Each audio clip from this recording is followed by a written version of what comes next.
Hello viewers, আসসালামু আলাইকুম। আমি আজকে নুডলস রান্না করব। আশা করছি এই নুডলসটা আপনাদের অনেক ভালো লাগবে। রেস্টুরেন্টের মতনই হবে নুডলসটা, তো পুরো ভিডিওটা দেখতে থাকুন।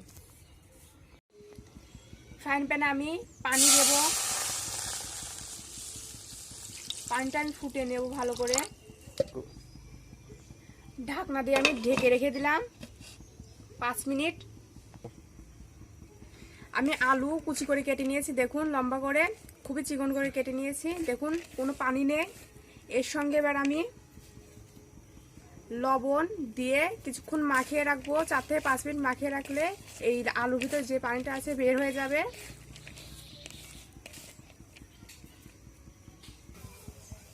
ঢাকনাটা তুলে দেখবো, দেখুন পানিটা ফুটে গেছে। এর ভেতরে এবার আমি নুডলসগুলো দিয়ে দেবো।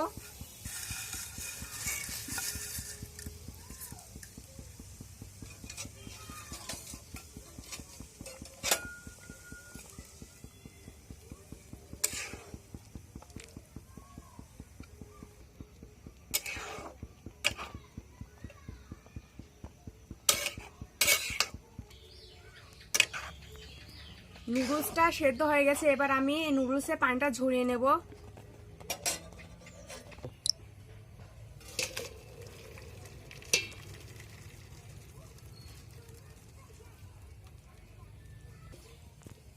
ঠান্ডা পানি দিয়ে ভালো করে নুডলসটাকে ধুয়ে নেব, তাহলে নুডলসটা ঠান্ডা হয়ে যাবে।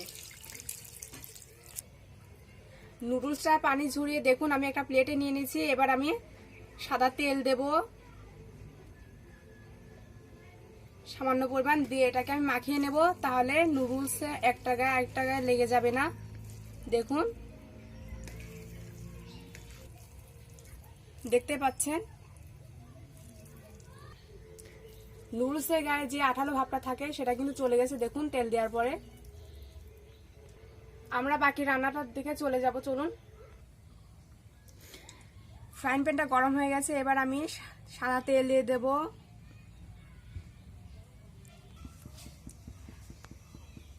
তেলটা গরম হয়ে গেছে। এবার আমি রসুন কুচি দিয়ে দেব।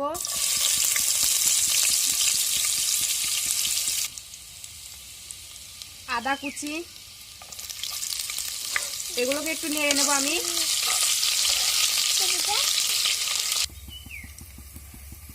পেঁয়াজ কুচি দেব।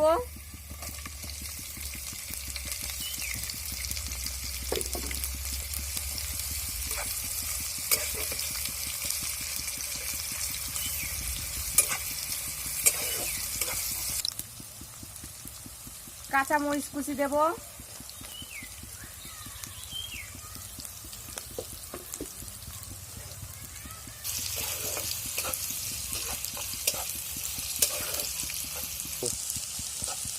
দেখুন পেঁয়াজটা ভাজা ভাজা হয়ে গেছে। এর ভিতরে আবার আমি লবণ দেব,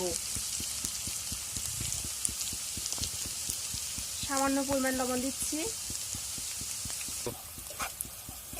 এবার এর ভিতরে আমি হলুদের গুঁড়া দেব সামান্য পরিমাণ, বেশি কালার করার জন্য আমি দেব না।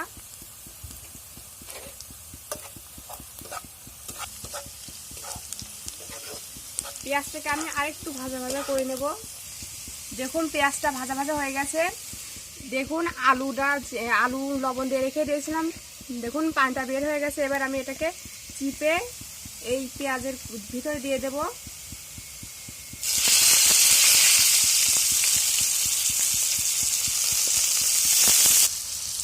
এবার একটু নেড়ে নেব।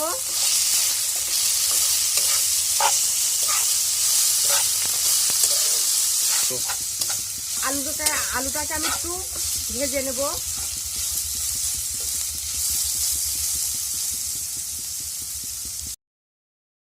দেখুন আলুটা ভাজা হয়ে গেছে। এবার এর ভিতরে আমি ডিম ভেঙে রেখেছি দুটো, দিয়ে দেব।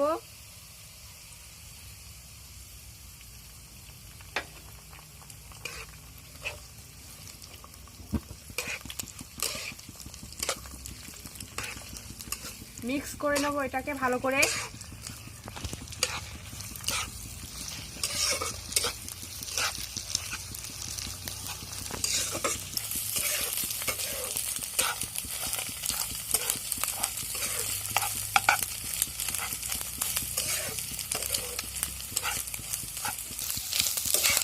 দেখুন ভাজা হয়ে গেছে আলু আর ডিমটা। এবার এর ভেতরে আমি টমেটো কুচি দেব,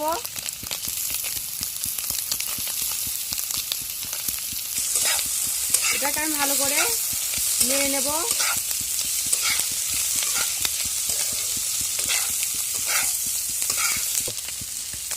এর ভেতরে এবার আমি গোলমরিচ গুঁড়া দেব সামান্য পরিমাণ, মিক্স করে নেব এগুলোকে।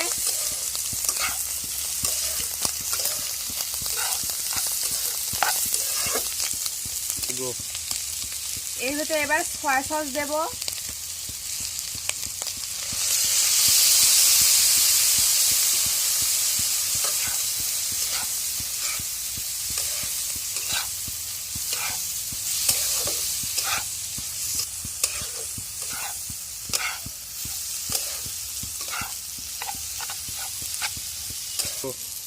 এবার এর ভেতরে নুডলস গুলো দিয়ে দেব।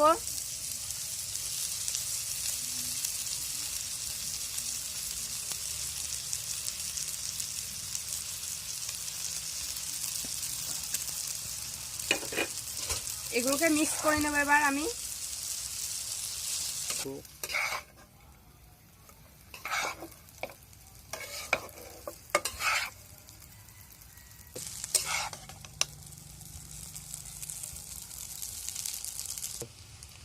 নুডলসের মশলা দিয়ে দেব,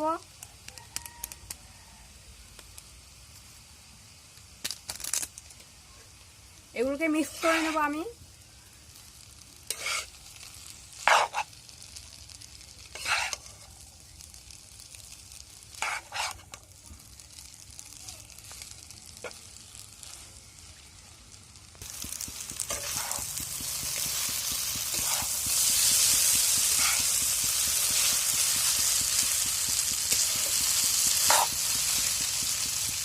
আমার নুডলসটা হয়ে গেছে, এবার আমি একটা পাত্রে ঢেলে নেব। দেখতে পাচ্ছেন আমার নুডলসটা তৈরি হয়ে গেছে। আপনি অনেক সহজে এটা বাড়িতে ট্রাই করতে পারেন। আর আমাদের এই রেসিপিটা ভালো লাগে লাইক কমেন্ট অ্যান্ড শেয়ার করবেন। আর অবশ্যই আমাদের চ্যানেলটাকে সাবস্ক্রাইব করে পাশে থাকা বেল আইকনটি ক্লিক করবেন। ভিডিওটি দেখার জন্য আপনাদেরকে ধন্যবাদ।